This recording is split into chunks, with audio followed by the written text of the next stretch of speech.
Porque ya son 4 las personas detenidas por los últimos incendios que están asolando España precisamente, Jero. Sí, el último arrestado es un hombre de 46 años, vecino de Agudiña, en Ourense, como presunto responsable del incendio forestal en Oimbra, que ha calcinado más de 5.000 hectáreas y en el que han resultado heridos 3 brigadistas que permanecen ingresados. El hombre detenido realizaba labores de limpieza y desbroce con un tractor cuando se encontraba vigente el índice de riesgo extremo de incendio. Al detenido, que pasará a disposición judicial, se le atribuyen 2 delitos de incendio forestal por imprudencia grave y 3 de lesiones graves. Se trata del cuarto arrestado por su presunta vinculación con la oleada de incendios de los últimos días. Aquí entendemos, Joaquín, que los cargos contra estos detenidos serán distintos en función de si son los que han provocado conscientemente el incendio o si ese incendio se ha provocado por un descuido suyo. Efectivamente, hay, digamos, como 2 variables principales en la regulación del Código Penal por la gravedad. Por un lado, el hecho de que el incendio genere riesgos para la vida y la integridad de otras personas, y por otro lado, que el incendio sea intencionado o sea cometido por imprudencia grave. Las penas, quiero remarcar que son bastante elevadas en contra de lo que alguna gente cree. Cuando el incendio es intencionado y genera riesgos para la vida o la integridad de otras personas, las penas son de prisión de 10 a 20 años. Matar a otra persona, la pena es de 10 a 15 años. Es decir, que realmente no tenemos un problema de penas bajas, sino que el problema está, como se está comentando acertadamente en la mesa, está en otros ámbitos. Aunque el incendio no ponga en riesgo la vida o la integridad de otras personas, si afecta a superficies muy amplias, espacios naturales protegidos, hay un aprovechamiento de circunstancias climatológicas u otros elementos, la pena es de prisión de 3 años a 6 años, pero incluso aunque sea por imprudencia grave, como estamos viendo ahora en algunos supuestos, cuando hay riesgo para la vida y la integridad de otras personas, como algunos de estos incendios que estamos viendo estos días, la pena es de 5 a 10 años de prisión. Aunque no lo hayas querido provocar, aunque sea por negligencia, puede llegar hasta los 10 años de prisión. Quiero subrayar la relevancia de todas estas penas en la línea de lo que se ha apuntado también, yo creo que muy correctamente en la mesa, de que hay como cierto oportunismo político. Cada vez que pasan estas cuestiones, no, es que hay que subir todavía más las penas. Pero es que esto criminológicamente sabemos que es irrelevante. Que a alguien le puedan caer 15 años de prisión o 17, eso no genera ya a ciertos niveles un elemento disuasorio. Lo fundamental no será incrementar penas, ir a la variante penal del problema, sino invertir en materia de prevención y evitar que los incendios puedan propagarse, digamos, con esta facilidad. Y una última cuestión, Silvia, que creo que es muy importante desmentir, porque estos días estoy leyendo muchos mitos, ¿no? Por ejemplo, sobre el tema de los pirómanos. La piromanía es una enfermedad mental y parece que está todo lleno de pirómanos que están incendiando el monte. Las bases de datos de la jurisprudencia nos dicen que los supuestos de piromanía son muy residuales, son porcentajes muy bajos. La gran mayoría de los incendios causados por agentes humanos son por otro tipo de intencionalidades, no por enfermedad mental, y también por imprudencias de todo tipo. Joaquín, y luego, más allá de cómo se originase el fuego y la implicación, supuesta implicación del detenido, hay otra cuestión. En el caso del detenido en Galicia por los fuegos de Ourense, que se sospecha que estaba desbrozando cuando se estaba en estado de alerta, claro, hay 3 bomberos heridos graves. A este hombre, al parecer, se le podría imputar también un delito de lesiones. Por supuesto, los delitos de incendio de montes y masas forestales son delitos de peligro, son delitos que implican la generación del riesgo. No hace falta que el riesgo se consume de alguna manera para que exista el delito. El delito se comete simplemente por poner en peligro los sistemas naturales, la vida y la integridad de las personas, pero si además mueren personas o se producen lesiones, se produciría un concurso entre estas infracciones penales. Es decir, que cualquier tipo de daño a otros bienes jurídicos que se cometa se concretaría en todo tipo de figuras delictivas. Que también hay que destacar, Elsa, que estamos hablando de fuegos provocados en un caso porque un hombre, el de Ourense, estaba desbrozando cuando no tocaba, con alerta, y el otro tenía un depósito ilegal de residuos y entonces parte de las botellas actuaron como una lupa, quemaron el monte y prendió fuego como una tea, aparte de Zamora. Claro, pero lo que estamos diciendo, ¿no?, todo el rato es que estos son no casos aislados, ¿no?, pero que es una aguja en todo el pajar, ¿no? Y si estamos hablando de responsabilidades criminales, de responsabilidades al fin y al cabo de todo tipo, tendríamos que hablar también de esos políticos, ¿no?, de esos alcaldes, de esos presidentes de comunidades autónomas que igual al año que viene, si hay elecciones, pierden las elecciones o no.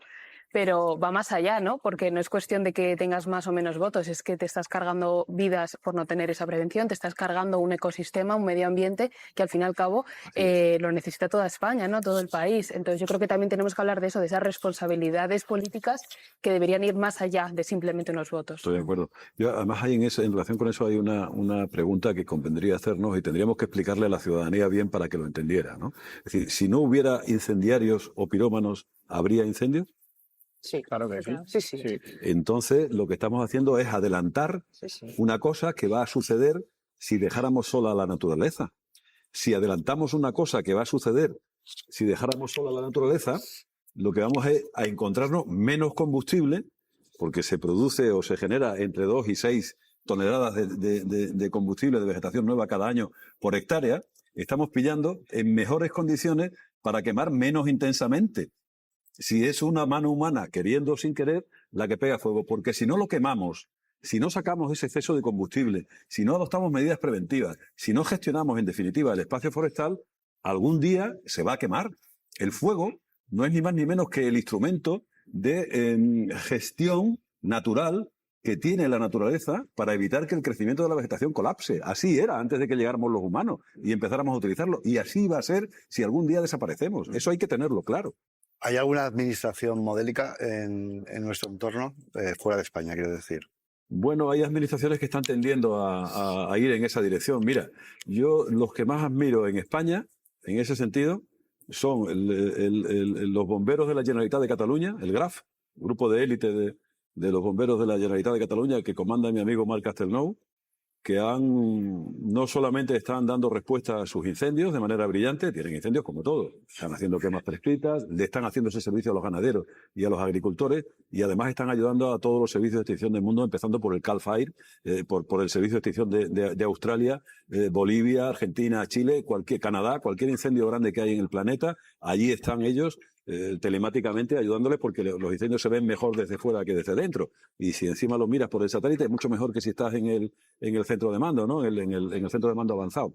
Tenemos en segundo lugar, muy cerca del primero, el Infoca de Andalucía, magníficamente dirigido, que hace además uno de los mejores servicios de extinción del mundo, y el Infocam de Castilla-La Mancha. Nosotros los extremeños vamos, mira que yo tendría que defender quizás por eso soy más exigente, al que es mi hijo. Yo creé el Infoex, el primer Infoex en el año 91, después de un incendio en Monfragüe que nos quemó 1000 y pico hectáreas con una velocidad para la época bastante grande. En 2-3 horas se quemaron 1000 y pico hectáreas, ¿no? El Infoex está también a la par, pero va un poco más detrás, sobre todo en el uso del fuego técnico, que ahora están empezando a introducir y están haciendo lo que hacen las BRIS del Ministerio, que son magníficas. Son unos profesionales que yo los he visto parar incendios con contrafuegos, parando una cabeza que iba contra un pueblo y evitando que se metiera en una zona forestal de la que no podríamos imaginar cómo iba a salir, y lo hacen maravillosamente bien. Esos son los modelos que hay que seguir. Las últimas declaraciones políticas, decíamos, hay aquí un debate político de fondo, que es cuánto se ha recortado en la inversión pública en la prevención de incendios. Pero hay también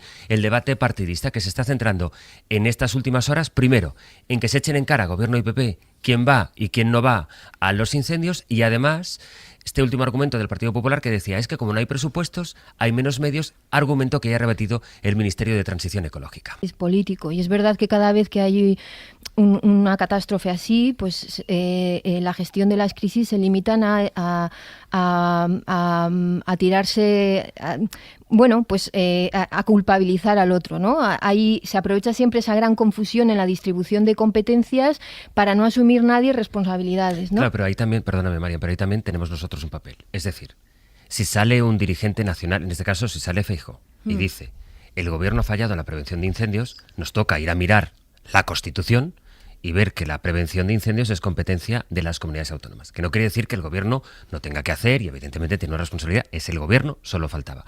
Pero, es decir, en esta confusión nos toca también ir diciendo, bueno, es que están señalando yo creo que la gente sí sabe cuáles son las competencias, sabe cuáles son las competencias en la gestión, por ejemplo, en este caso, en la prevención de incendios. La materia que nos está ocupando esta mañana, hay competencias prioritariamente o esencialmente de las comunidades autónomas, aunque el Estado pueda, digamos, la Administración Central tenga una capacidad de coordinación o de supervisión. En definitiva, la acción política tiene la obligación de priorizar con las limitaciones económicas, presupuestarias, competenciales que existan.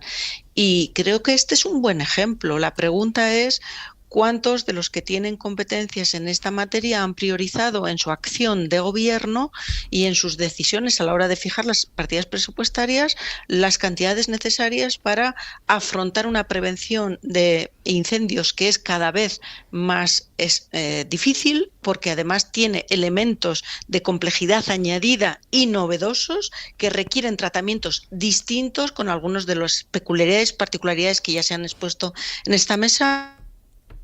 Tienen competencias para la gestión en la extinción de incendios, se están planteando toda la innovación que implica estos incendios de sexta generación que son tan agresivos y que su extinción resulta tan complicada.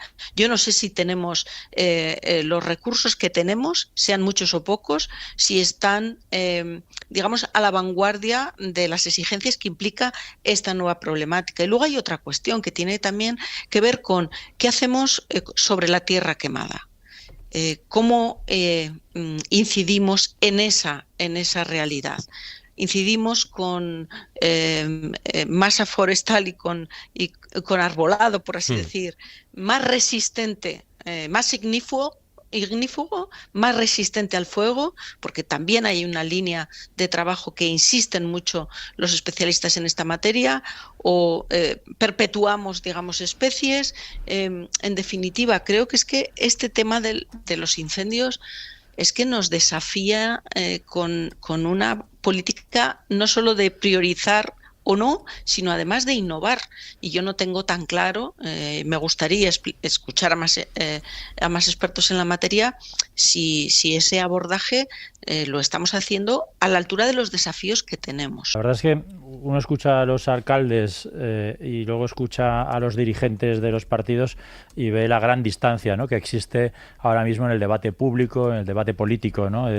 Los dirigentes están, bueno, pues y tú más o tú lo haces peor, cuando realmente cuando uno habla de incendios habla de una catástrofe que se puede producir por una ola de calor, por una chispa, por un pirómano, es decir, que es una catástrofe donde el origen, pues en cierta parte tiene que ver a veces con un infortunio, tiene que ver con alguna persona que hace cosas equivocadas, y lo que tiene que hacer el político es aprender lo que ha sucedido para en el futuro pues tomar medidas y poder mejorar la gestión. Y lo que vemos es todo lo contrario, ¿no?, que no parece que quieran aprender y que además están más en esta cosa del debate público, pero como digo, con argumentos un poco que cuando uno está en el terreno, como le pasa a los alcaldes, pues muy alejados, ¿no? Yo me gusta lo que estaba diciendo hace un momento Marian sobre esta especie de fractura urbana-rural, porque sí que es verdad que yo que me paso la vida entre Madrid y Teruel, o mejor dicho, entre Alcañiz y Teruel y Madrid, uno cuando está en Alcañiz de repente dice, oye, y me gustaría utilizar el río para no sé qué, y dice, no, que hay una normativa que no se puede, y me gustaría hacer una granja no sé dónde, no es que no se puede hacer las granjas porque ahora en la normativa europea dice no sé qué. Además, justo en el día en el que muchísima gente está en el pueblo, hoy 15 de agosto. Entonces, al final, cuando uno está en un pueblo, te dice, bueno, entonces, ¿qué hago en el pueblo? Y dice, pues mira, puedes poner una casa rural para cuando vienen el fin de semana los de las ciudades, puedes venderles mermelada casera para cuando viene el fin de semana los de las ciudades. Y claro, la gente del pueblo que empieza a ver es que hay muchísima normativa que no le deja utilizar el medio natural como lo venían haciendo hasta ahora sus abuelos y sus padres, una utilización del medio natural que permitía esa gestión del monte y que prevenía muchísimos incendios, justamente una gestión sostenible, porque hay que recordar que hace 100 años no había tecnología como ahora que contaminara, no había tractores, y hacían una gestión del monte, ¿no? Por lo tanto, se podía hacer gestión y al mismo tiempo se mantenían los montes limpios y no teníamos todo esto que, de nuevo, son unos incendios que, para que la gente sea consciente, generan su propia atmósfera, que evolucionan entre 3 y 6 veces más rápido que un incendio convencional, que para poderlos parar no hay que hacer un cortafuegos tradicional, es que a veces ni siquiera un cortafuegos como una autovía puede llegar a parar un incendio de esta masa. Hay que establecer los límites a muchos kilómetros de distancia utilizando lagos, pantanos. Es decir, que la gestión de un mega incendio, aunque vemos a veces los hidroaviones sobrevolar, tampoco hacen mucha función más allá de tranquilizar a el que está viendo el incendio, pero no porque consigan apagar el incendio con esos aviones, sino que en el fondo un mega incendio se para con unos medios que no son nada que ver con los tradicionales y que a veces ni con 1 millón de bomberos podrían llegar a pararlo, ¿no? Por lo tanto, estamos hablando de una catástrofe natural de muchas dimensiones, donde ha cambiado todo y donde los que viven allí están viendo que no les escuchan. Es decir, están viendo que efectivamente les han dejado como para el fin de semana, para una especie de parque temático de la gente que va allí a pasar el fin de semana, y ellos no pueden utilizar el monte como venían haciendo hasta ahora. Hemos recuperado a Mariola, que creo que estabas empezando.